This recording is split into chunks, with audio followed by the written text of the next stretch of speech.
다 같이 조용히 기도하심으로써 2026년 5월 31일 주일 아침 예배를 성부와 성자와 성령 이름으로 시작합니다. 묵상하겠습니다. 오늘 이 시간 여러분의 주신 하나님의 말씀은 신약 성경 마태복음 5장 1절에서 3절까지 말씀입니다. 시간 찬양대 찬양을 하나님께 옮들고 우리에게 은혜 끼칠 텐데 찬양의 제목은 사랑합니다 나의 하나님입니다.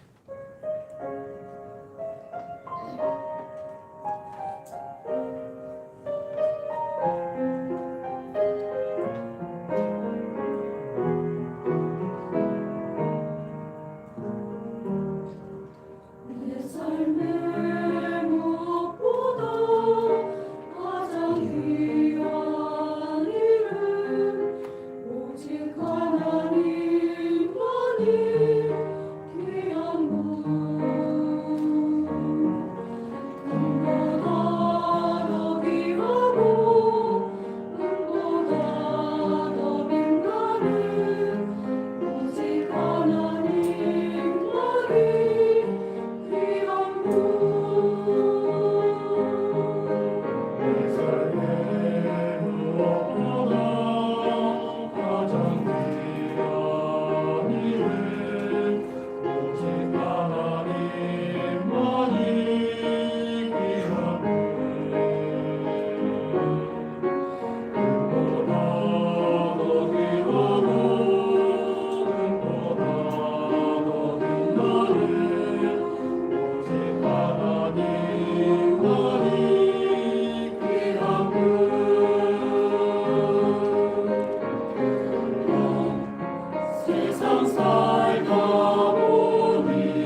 오신 여러분들에게 우리 하나님의 은혜와 사랑이 함께 하시길 주님의 축복합니다. 아멘. 우리 옆 사람과 함께 인사하겠습니다. 날마다 예수님과 동행합시다. 날마다 예수님과 동행합시다. 아멘. 한 번 더 인사하겠습니다. 저는 날마다 예수님과 동행합니다. 날마다 예수님과 동행합니다. 아멘. 요즘 사람들의 트렌드 중 하나는 행복을 추구하는 것입니다. 행복. 그래서 이제 나름대로 다들 행복을 추구하죠. 혼자 사는 것도 행복하다고 그러고 자기가 뭘 이루고 또 그래서 소확행이란 말도 소소한 행복을 얘기하기도 합니다. 저는 오늘부터 여러분의 행복한 삶을 위해서 산상순 설교를 하려고 합니다. 산상순 혹은 산상보훈이라고 말합니다. 말 그대로 산 위에서 예수님이 하신 빼어난 중요한 말씀이라고 할 수도 있고 산상보훈, 보물 같은 말씀이라고 하기도 합니다. 이 말씀은 교회 좀 다닌 분들은 익히 아는 유명한 말씀이고 낯익은 말씀입니다. 그래서 산상순 그러면 다 아는 것 같은 말씀이기도 해요. 그런데 정작 정확히 뜻을 알아보려고 하고 말해보려면 쉽지 않은 말씀이기도 합니다. 오늘 첫 번째 기절이 심령에 가난한 복이 있다는데 여러분 심령에 가난한 것이 복이 있다는 것이 여러분 마음에 와 닿는지 모르겠습니다.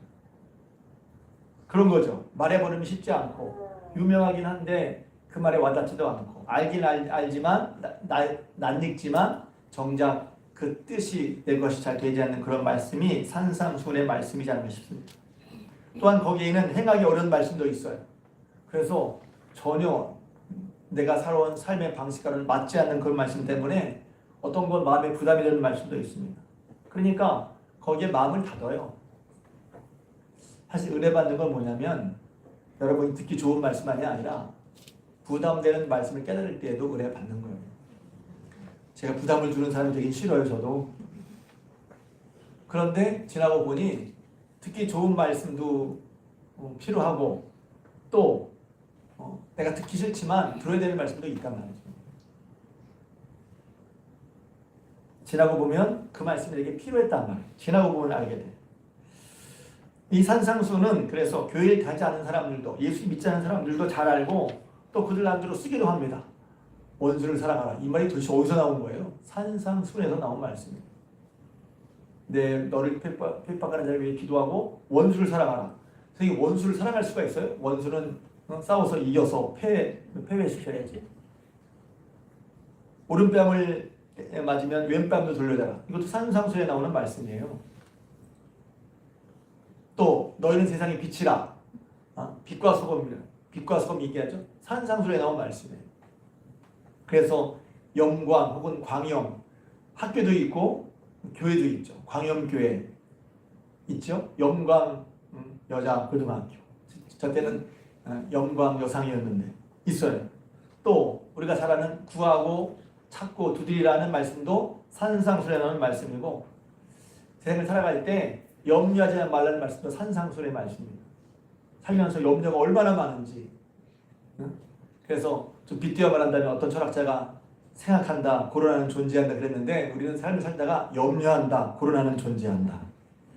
사는 게 다 염려야. 다 염려야. 웬만큼 됐더니 그 다음 게 또 염려가 나와. 결혼 안 해서 결혼 못해서 염려했더니 결혼하고 나니까 같이 사는 게 또 염려야. 같이 살다 보면 같이 살면 좋겠는데 또 애를 낳는 게 또 염려야. 애를 낳고 보면 좋은데 키우는 게 또 염려야. 계속 염려. 도대체 세상에 먹고 사는 게 무엇을 먹을까, 무엇을 마실까, 무엇을 입을까 염려한단 말이에요. 그 염려하지 말라는 말씀 산상순의 말씀이에요. 또 우리가 잘 아는 모래에 지은 집, 반석에 지은 집. 그것도 산상순의 말씀이에요. 다 유명한 목사들이 설교할 수밖에 없고 설교하는 주옥 같은 말씀이란 말이에요. 예전에는 이 산상순을 외우는 분들도 참 많았어요. 근데 이 산상순은 세상 사람들이 말을 하지만 엄밀히 따지면 세상 사람들을 위한 말씀은 아니에요. 뭐 잊지 말라, 너희들은 소용없다 그런 뜻이 아니라 이 말씀은 예수님께서 자기를 따라오는 사람들에게, 자기를 따라오는 제자들에게 하신 말씀이란 말이에요. 중요한 것은 이거예요. 우리가 산상순의 말씀을 배우는데 그 말씀은 예수를 따르고자 하느냐 있다는 거예요. 여기는 교회를 다니시는 분, 처음 오신 분도 있을 수 있고, 또 교회를 다니는데 그냥 교회를 다니지, 교회를 다니면서 예수의 말씀을 따르고자, 내 인생에서 예수를 믿고 따르고자 하는 건 다른 얘기란 말이죠.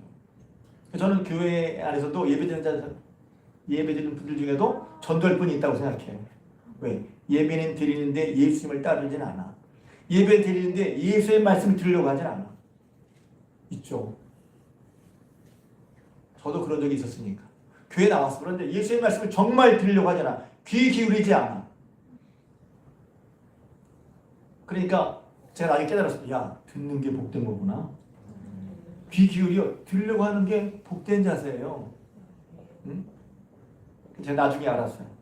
그래서 이 산상들의 말씀은 세상 사람이 알고 유명한 말씀이지만 어떤 마음이 중요하냐? 예수님을 믿고 따르려고 하는 사람들에게 예수님 하신 말씀이에요. 더 나가서 예수님의 제자들에게 너희가 이 말씀을 너희도 이렇게 살고 가르치라는 말씀이기도 해요. 이 말씀을 이제 제가 앞으로 계속 설교를 하려고 하는데, 이 말씀을 들은 사람들이 어떻게 놀랐냐면 그 말씀 듣고 깜짝 놀랐다고 그랬어요. 왜냐면 이 말씀은 예수의 말씀이신데 그것은 그전까지 자기들이 들었던 말씀과 달랐단 말이에요. 그래서 그 예수님의 권세에 놀랐다. 산상수훈이 마태복음 5장, 6장, 7장에 3장에 걸쳐서 있는데 그 뒤에 보면 말씀을 다 마치신 후에 예수께서 이 말씀을 마치심에 무리들이 그의 가르침에 놀라니 그 가르치는 것이 권위 있는 자와 같고 그들의 서기관들과 같지 아니하리로라. 예수님이 이 말씀하신 권위에 깜짝 놀랐어요.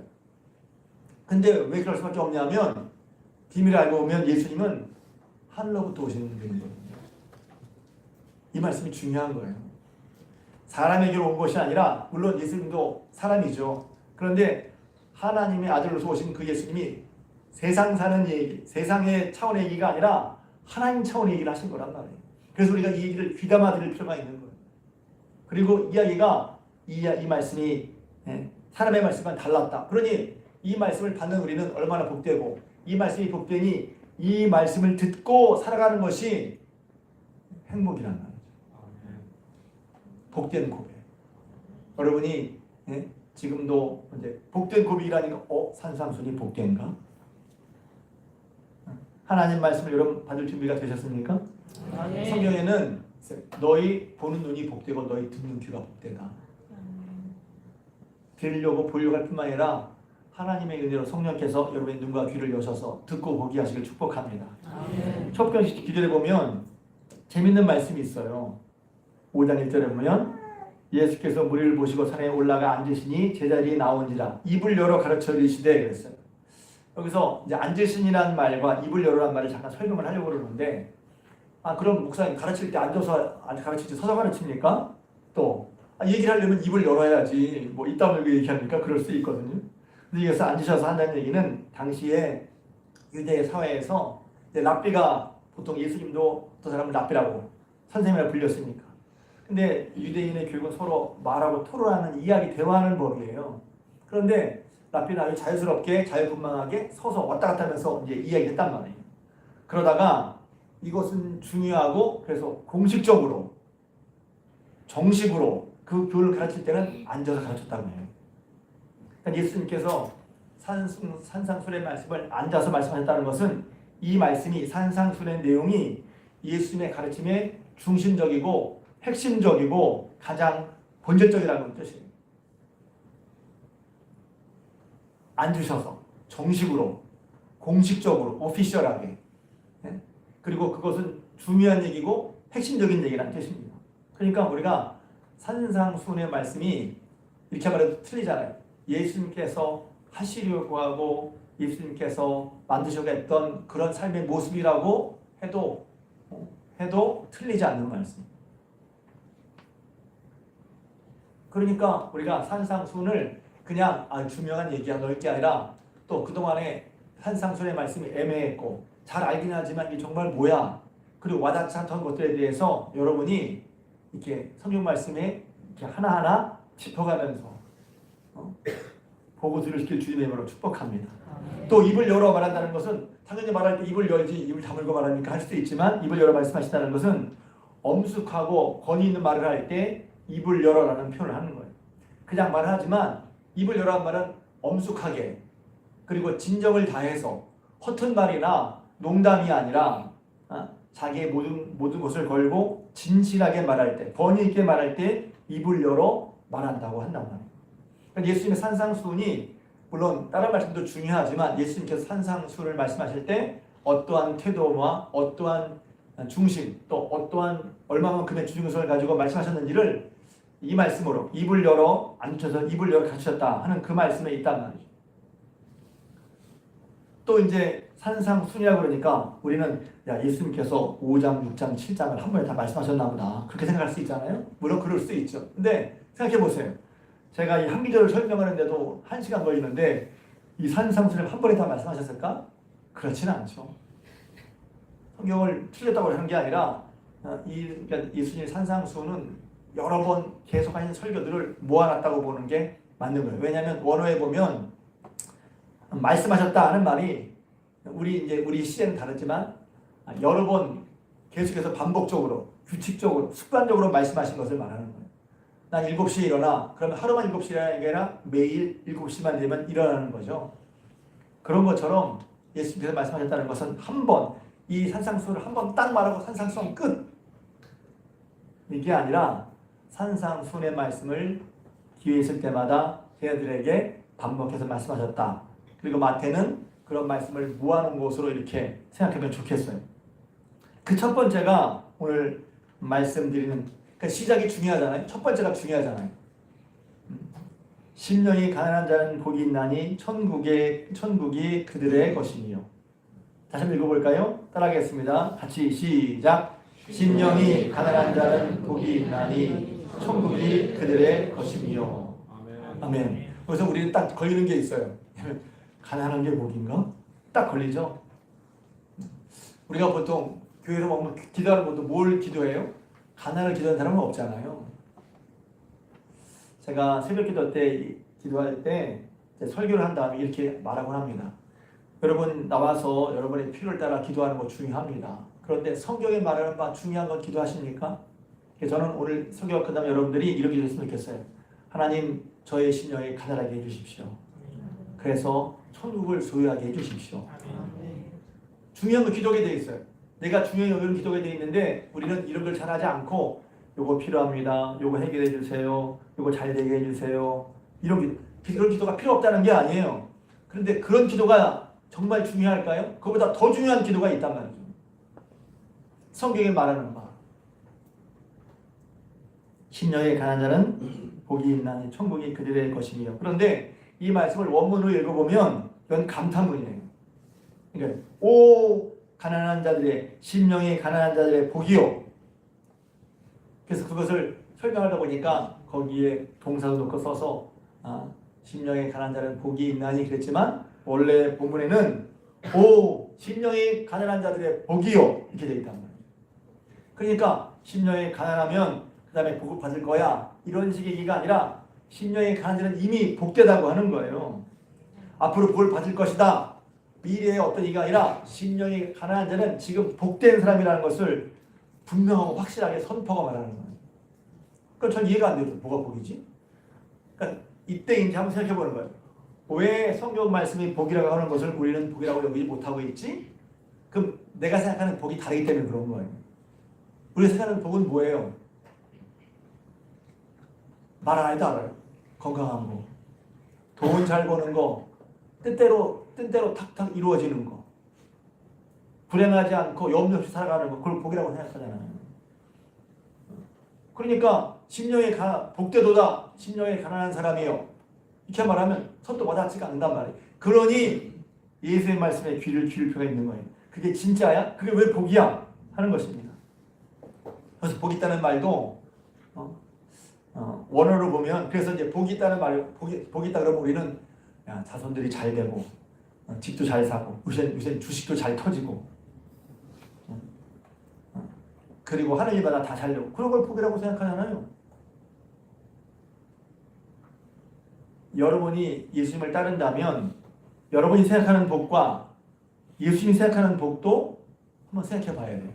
좀 어렵죠. 왜냐하면 이게 왜 어려우냐면 예수님을 믿어서 예수를 믿는 복이 어떤지를 모르는 사람은 그런 얘기를 잘 듣고 싶지 않아요. 왜냐하면 교회 나와서 예수 믿어서 복 받고 싶은 거예요. 그 복이라는 것은 잘 되고 싶은 거죠. 잘 된다는 마음이, 잘 되고 싶다는 마음이 나쁘다는 게 아니라 예수님이 말씀하신 세상의 것이 아닌 더 중요한 것에 우리가 더 중요한 것에 마음을 못 쏟으니까 안타까운 거란 말이죠. 여기서 복이 있다는 말에 복이 있다, 마카리오스라고 합니다. 제가 일본 오늘 쓰는 것은 뭐냐면 성경이 히브리어나 헬라어 혹은 아람어로 쓰여졌는데 그 말을 쓰는 그 방법이, 그 방법 자체가 우리에게 어떤 뜻을 줘요. 여기서 마카리오스, 복이 있다고 하는 것은 이 마카리오스가 원래 구브로 섬, 지금 말하면 키프로 섬을 뜻한다는 거예요. 왜 이렇게 불렸냐면 그 키프로스 섬이 아름답고 풍요해서 비옥해서 그 섬에 사는 사람들은 굳이 다른 행복을 찾아서 더 좋은 삶을 찾아서 키프로스, 구브로 밖으로 나갈 필요가 없었다는 거예요. 복이 뭐죠? 복이 있는 사람은 복이 있으니 다른 걸 찾으려고 하지 않는단 말이에요. 그러니까 다른 걸 못 찾고 있는 사람은 뭐예요? 아직 복을 못 찾은 사람이라는 거죠. 그런 뜻이 들어가 있어요. 그러니까 복되다고 하는 것은 원래 뜻이 마카리오스. 이제 쉽게 말하면 이것이 우리나라의 안성맞춤 같은 거예요. 안성에 가면 자기를 맞추는데 거기 가면 딱 맞게 해준다? 그래서 안성맞춤이 생겼잖아요. 그래서 복이라고 하는 마카리오스는 뭐냐면 그 속에 있으면 그게 다 거기서 해결돼. 굳이 다른 것을, 더 나은 것을 위해 밖으로 갈 필요가 없는 그런 복을 말하는 거예요. 그래서 마카리오스란 자기 안에, 내 안에, 외부와 상관없이 내 안에 행복할 수 있는 복의 근거를 가지고 있는 것. 그런 복은 삶의 모든 상황이 변하고 해도 여전히 그 안에서 기쁨을, 복을 누릴 수 있는 상황을 말하는 거예요. 우리가 말하는 행복이잖아요. 행복은 영어로 해피니스입니다.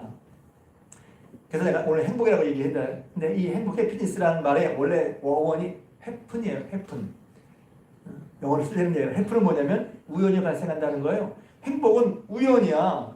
그래서 행복은 잡고 싶지만 잡을 수가 없어요. 제가 행복에 대해서 성도들이, 사람들이 행복에 대해서 말하니까 생각해봤어. 행복하냐? 행복을 느껴요. 아침 해를 보고 상쾌한 불을 보고 행복해. 밥을 마지막에 먹으면 행복해. 근데 그것은 그 순간 쑥 하고 지나가요. 계속 붙잡고 있을 수가 없어요. 밥 먹는 것이 행복을 주지만 밥을 삼시세끼 배부르게 먹어도 행복하지 않은 사람도 있습니다. 여러분 고민스럽고 애타면 밥맛이 납니까? 그렇게 행복을 줬던 밥이 맛이 없어요. 그러니까 행복은, 우리가 말하는 행복은 순간적이라는 거예요. 지나간다는 거예요. 해픈, 우연히 발생한다는 거예요. 그러니까 사람들이 행복을 잡으려고 끝까지 행복을, 그러니까 어떤 소유물처럼 이게 나한테 있다. 행복이 갖고 싶은데 행복은 그렇게 되지 않는다는 거예요. 그런데 예수님이 말씀하신 여기서 복은 그런 외부 상황의 변화와 상관없이, 밖으로 나갈 필요 없이 이미 내 안에 상황과 관계없이, 그러니까 혹은 이렇게 말할 수 있어요.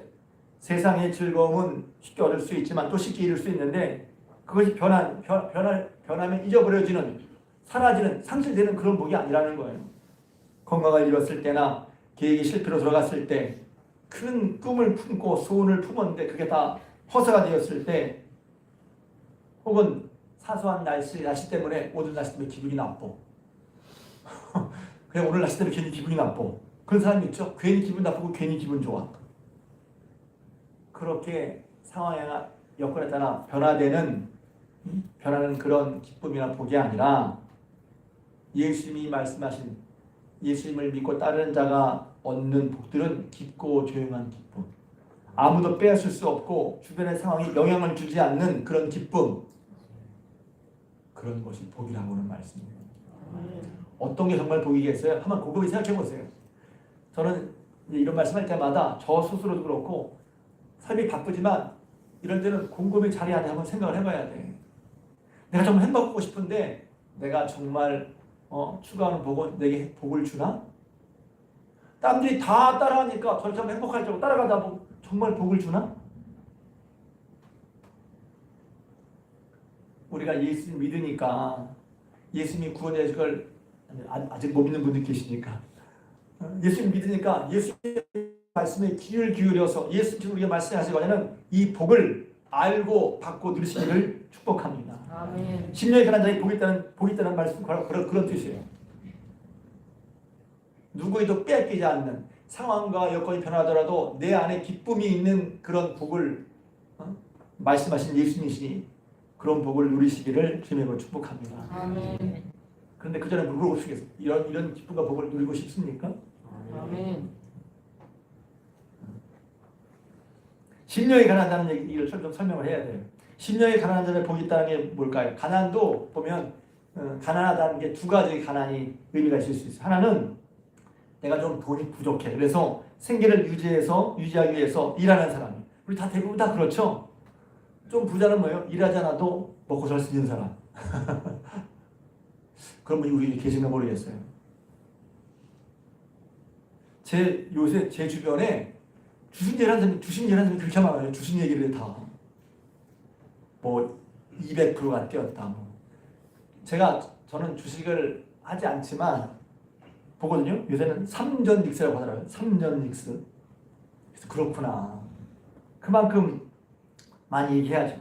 그러니까 이제 돈을 그것 때문에 이제 뭐 뉴스에 보니까 그것 때문에 뭐 집을 사는 사람 그것으로 얘기해서 그래서 와, 그거 없는 사람은 배 아프다. 뭐 이런 얘기를 하더라고요. 일하지 않고 살 수 있는 놈은 부자죠. 근데 여기서 가난하다고 하는 것은 일을 해야만 생계를 꾸릴 수 있는 거. 그러니까 예를 들면 성경에 두 렙돈을 들인 과부처럼 생계를 위해서 일해야 되는 사람, 그런 사람은 가난한 거예요.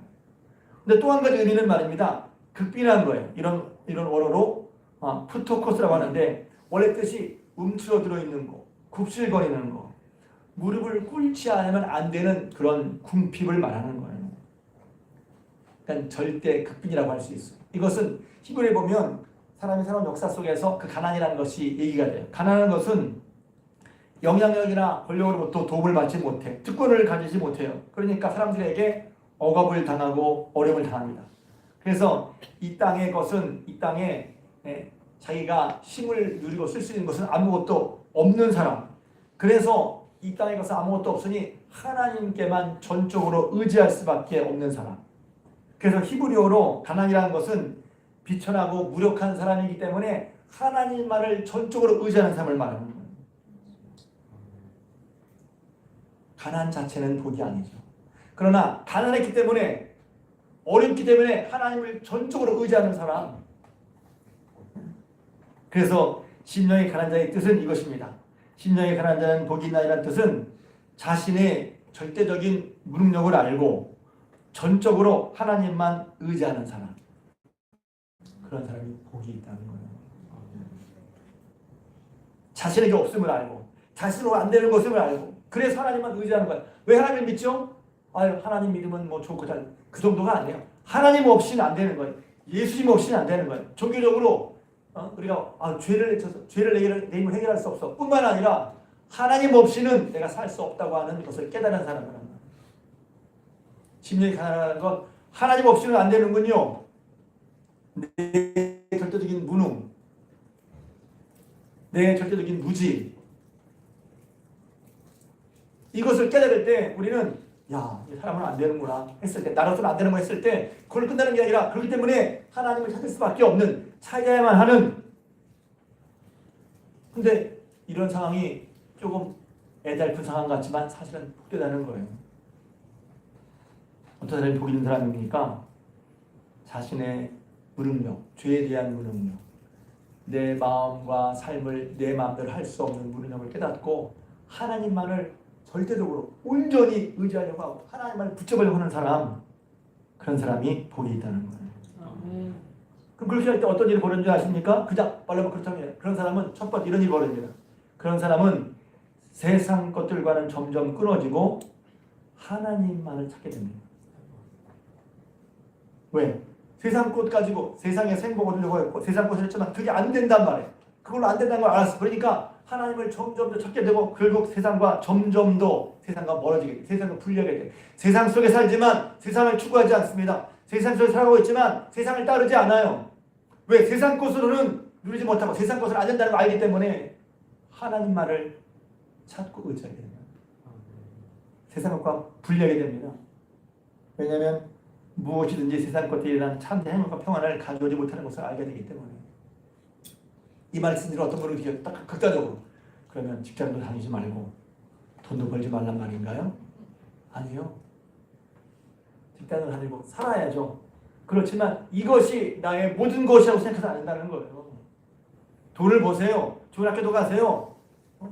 또 자기 뜻을 이루세요. 그러나 그것 가지고 다 안 된다는 것을 알고 그것에만 매달리지 말고 그것보다 먼저 하나님을 향할 수 있는. 그래서 첫 번째는 자신의 무릇 걸 아는 사람은 세상 것에 소망을 두지 않게 된다는 거예요. 세상과 멀어지게 된단 말이에요. 여러분 지금 예수 믿고 살면서 세상에 있는 것들을 어떻게 생각하고 있습니까? 예수를 통해서 세상을 더 얻고 싶습니까? 아니면 세상 것이 내게 필요하지만 이것이 아니다는 것을 알고 세상 것을 뒤로하고 하나님 말을 전적으로 의지하고 있습니까? 아니면 양다리 걸치고 있습니까? 아니면 교회 나오지만 여전히 세상 것을 추구하고 있습니까? 우리 한번 돌아봐야 된다. 두 번째는 그렇게 세상 것에 소망을 두지 않기 때문에 이미 제가 설교했지만 그런 사람은 온전히 하나님을 향하게 됩니다. 온전히 하나님만 바라게 된다는 말이에요. 왜? 세상에서는 기대와 소망이 없어. 허무주의를 말하는 게 아니에요. 또 세상을 살면 필요 없어라고 세상과 다니는 삶을 말하는 게 아니란 말이에요. 세상에서 살지만 그 세상 것으로 인해 우리가 참된 행복과 만족을 누릴 수 없다는 것을 철저히 깨달을 때 세상 것을 추구하지 않고 세상과 먼저 분리된단 말이에요. 왜? 자신의 것은 안 되니까. 그리고 그렇기 때문에 그 다음 두 번째는 하나님만을 의지하게 된단 말이에요. 하나님만을 신뢰하게 된단 말이에요. 왜? 그런 사람은 온전히 하나님과 화합하고 함께 왜? 하나님만이 도움을 주실 수 있고 하나님만이 위로와 소망과 힘을 주실 수 있음을 알기 때문에 그래요.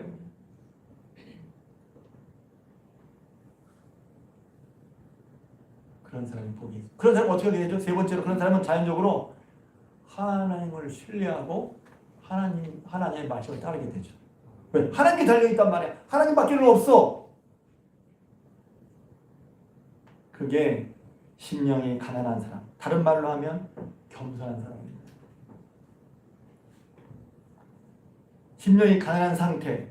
팔복 중에서 제일 처음. 그래서 제가 왜 한 절만 설교했냐면 목사님 왜 한 절만 설교했지? 앞으로 8절 다 할 건가? 그렇게 안 할 거예요. 한 절만 할 거야.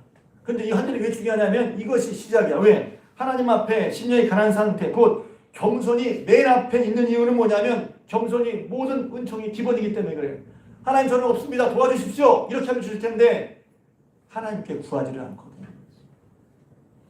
하나님을 찾지를 않거든요. 심령이 가난하냐는 사실은 제가 심령이 가난한 걸 느낀 게 언제냐면 제가 제 설교 들으시면 아실 거예요. 시편 73편 우매무지한 짐승 같다는 걸 제가 얘기했죠. 어떻게 그런지 아세요? 왜냐면 우리가 다 아는 것 같지만 우리는 다 알 수 없어요. 그러니까 우리가 아는 건 부분적인 거예요. 우리는 부분적으로밖에 몰라요. 깨닫는 것도 부분적으로밖에 깨닫지 못해요. 아는 것도 부분적으로밖에 알지 못해요. 그런데 사람들은 자기가 부분적으로 알고 부분적으로 깨닫는 것이 다인 양 생각한단 말이야. 그러니까 듣지 않아요. 하나님의 말씀을 듣지 않아. 부분적으로 알고 제가 다 알겠어요? 부분적으로 아는 거야. 부분적으로 깨닫는 거야. 부분밖에 몰라. 그런데 그것이 마치 다인 양 여기면서 다른 얘기를 안 들어. 하나님의 은총을 못 받아. 그러나 자기 자신이 없는 걸 알아. 자기 자신이 아무것도 아닌 걸 알아. 그런 사람은 당연히 세상을 의지하지 않고 하나님을 바라보게 되고 하나님을 구하게 되고 하나님께로 받는단 말이지. 은총은 하나님의 은총은 겸손한 자에게 있는 거예요. 사람이 교만을 내려놓을 때까지 은총이 그에게 있지 않아요. 천국은 어느 분이 얘기하더라고요. 문이 낮아서 딱 버티고 사는 사람 못 들어간대. 문이 낮아서 구부려야 들어가지. 겸손해야 들어가지. 그래서 천국 어떻게 들어갑니까? 자신이 부족함을 알고 내 힘으로 안 되는 걸 알고 예수님을 구할 때, 그래서 예수 믿는 거예요. 예수 믿을 때 내 공로가 아니라 내 자격이 아니라 예수님의 은혜로 우리가 천국에 들어가는 거란 말이죠. 자격이 없는 자에게 주어지는 하나님의 은혜가 바로 그거란 말이에요. 그랬으면 그렇게 은혜로 구원받은 걸 알면 그 사람은 당연히 은혜로 구원하신 하나님이기 때문에 하나님 말씀에 귀를 기르는 게 너무 당연한 그게 겸손한 모습이란 말이죠. 그래서 아이러니라고 해요. 앞뒤가 안 맞는 말 같아요. 우리는 비워질 때까지 채워지지 않고 비워져야 낮아져야 은혜를 받고 겸손해야 은총을 받고 비워져야 채워진단 말이죠. 우리 스스로 하나님 앞에 누가 참 아무것도 아니다 할 때까지 하나님이 우리는 갇힌 존재가 될 수가 없어요. 제가 깨달습니다. 우매무지하다는 깨달을 때 와 정말 제가 아는 것이 부분적이고 제가 깨닫는 것이 부분적이고 부분적인데 그것만 다인양 생각을 했어요. 우매무지함을 깨달았을 때 제가 그 다음에 느낀 건 무슨 말을 할 수가 없어요. 왜? 내가 말하는 게 다 맞나? 제가 정말 설교를 못하겠었어요. 지금도 제가 다 알아서 설교합니까? 여러분 다 알아요? 그러니까 그 다음에 말이라고 하는 거죠. 그러나 하나님이 함께 하시니 주의 교훈이 나를 인도하시니 할렐루야. 거기서 희망을 얻는 거예요. 주의 교훈을 따라가시는구나. 주의 교훈을. 비로소 내 부족함을 알 때, 내 물 안 들어가서 할 때 하나님을 의지하게 되고 하나님을 바라게 된단 말이에요. 그런 걸 주로 언제 깨닫습니까? 죄송하지만 고통과 고난 속에 깨닫는 거예요. 내가 모르는 것이 있고 내 힘으로 안 된다는 것을 왜냐면 다들 되면 자기가 잘나서 된 줄을 알아. 안 들어. 고통과 고난 속에서야 내 힘으로 안 되는 것이 있는 줄 비로소 깨닫고 비로소 귀가 열리고 눈이 열린단 말이에요. 저도 고통과 고난은 좋아하지 않아요. 그러나 고통과 고난이 선물이고 은혜일 수 있는 것은 그걸 통해서 하나님의 말씀에 귀가 열릴 때입니다. 할렐루야. 혹시 여러분 고통과 고난 가운데 계신 분들이 있습니까? 그러면 하나님 말씀에 귀를 열어보시기를 주님의 이름으로 부탁을 드립니다. 고통이 오는데도 귀를 안 열어. 고난과 고통 속에 마음이 겸손해져서 하나님 말씀을 들을 수 있길 주님의 이름으로 축복합니다. 우리가 비로소 겸손해져서 아무것도 없는 것을 알고 그리스도를 모시게 될 때 그리스도로 말미암아 우리 삶이 복되어지는 거예요. 참 묘하죠? 내가 나를 키워서 내가 잘나서 성공하는 것이 아니라 나는 여전히 부족하지만 예수 그리스도를 마음에 모시고 그리스도의 은혜를 받을 때 우리가 같이 있어지는 거란 말이죠. 그래서 겸손한 자가 겸손해서 그리스도를 모신 사람이 같이 있어지는 거예요. 내가 잘났고 내가 잘나서 내가 높아져서 내가 커져서 인정받는 게 아니라 내 부족함을 깨닫고 예수 그리스도를 모셔드리고 받아들이고 그러니 주님을 의지해서 그분의 말씀을 따라 사는 삶을 시작할 때 그것이 복된 거예요. 할렐루야. 우리 자신의 무능력과 무지로 인생을 살아가는데 힘이 없음을 알고 하나님을 전적으로 의지하면 그분을 의뢰하고 그분 말씀에 순종해야 된다는 말이에요. 하나님의 나라는 이렇게 심령이 가난한 자의 소유란 말이에요. 누가 복 있는 사람입니까? 자신이 없음을 하나님 은혜가 아니면 자신이 안 된다는 것을 아는 사람이에요. 그러면 처음에는 인간적으로 낙심도 돼요. 또 그것을 인정하고 싶지 않아. 내가 한만큼 살았는데 내가 이런 사람이라고 자존심이 있잖아요. 내가 몇 년을 살았는데 내가 괜찮지 않아? 내가 이렇게 살았는데 사람은 기본적으로 자신의 그 무엇으로 자신이 나온 것으로 자신의 그 무엇을 증명하고 싶은 그런 욕구가 있어요. 그걸 자기 편향으로도 좋고 자기 실현이라고 해서 좋아요. 그래서 그것으로 나를 인정받고 싶은 거야. 이것이 있을 가지고 나를 내 가치를 증명하고 싶은 거야. 그러니 상반되죠. 왜? 자신이 무력함을 자신이 할 수 없음을 인정하는 건 쉽지 않은 거예요. 그래서 우리는 살면서 사회하는 과정 가운데 묘한 경쟁 속에 자라나는 딱 본단 말이에요. 저거 잘나 보이네. 저거 좋아 보이네. 그러니까 잘나고 좋은 것을 가지려고 하고 비교해보면 내가 더 나으려고 하는 그런 습성이 마음속에 있어서 내 부족함을 스스로 잘 인정하려고 하지 않아요. 하나님 앞에서조차. 그러니까 그렇게 자기 것을 가지고 그것으로 자랑하는 사람들에게는 마음이 가난하지가 않은 거죠. 그런 사람에게는 하나님의 은혜가 가기가 어려워요. 왜? 자기 자신의 것을 자랑하고 싶기 때문에 그런 사람은 하나님을 구하려니까 천국과 멀어져요. 뭐가 복이 있는 것이죠? 뭐가 행복한 것이죠? 예수 그리스도를 알고 우리가 죄인된 것을 우리의 부족한 연약함을 알고 내 힘으로 안 되는 깨닫고 주님이 넘치는 사랑으로 그런 부족한 우리에게 은혜로 주신 것들을 알고 그러기에 내 없음을 고백하고 주님을 향하고 세상에서 세상을 쫓고 세상을 통해서 세상 속에서 나를 높이고 세워서 나를 증명해서 얻는 그런 행복은 없어진다니까 금방. 그것에 부족함을 인정하고 주님을 찾을 때 주님이 겸손하게 주시는 그런 귀한 은혜. 할렐루야. 아멘. 그런 은혜를 받는 사람이 심령이 가난한 자. 그런 사람에게 하나님의 나라 천국이 주어지는 거예요. 이것은 그들한테 주어지는 천국은 내가 잘나서 주어지는 천국이 아니잖아요. 내가 내 힘으로 내 것이 내 능력을 드러내면서 내 됨됨이를 자랑하면서 얻는 천국이 아니라 나는 부족하니 도와주십시오 할 때 주님께서 죄인을 위해 오신 주님이 자신의 부족함을 인정하고 겸손하게 주를 구하는 사람에게 선물로 주시는 은혜로 주시는 하나님의 은혜가 바로 천국이고 영생인 것이란 말이죠. 그런 사람이 복이 있는 거예요. 여러분이 한번 물어보고 싶어요. 여러분은 심령이 가난한 사람들입니까? 나는 심령이 가난한가? 내 심령이 가난한 뜻을 알았으니까 나는 심령이 가난해서 하나님 나라의 복을 향해 가고 있는 사람인가? 복을 받은 사람인가? 복을 누리고 있는 사람인가? 생각하셔서 다시 한번 여러분들이 하나님 앞에 이 귀한 복, 예수님께서 산상순 첫 번째 말씀하신 겸손한 자가 받는 심령의 가난을 받는 은혜가 여러분 가운데 넘쳐서 주님이 늘 부족하게 주님께 간구하니 주님을 늘 찾는 그 상태가 복인 거예요. 그 상태가 복인 거예요. 그리고 그런 상태가 있을 때 계속해서 주님께부터 은혜 받기 때문에 우리의 삶은 주님으로 인해 주님의 것으로 인해 복되어질 수밖에 없는 것이죠. 이 비밀을 안 사람이 바로 예수님을 따라간 사람, 산상수의 첫 번째 말씀을 깨달은 사람입니다. 심령의 가난한 자로서 천국을 소유하며 복되게 살아가시는 여러분 되시기를 주님의 이름으로 부탁을 드립니다. 아멘. 기도하겠습니다.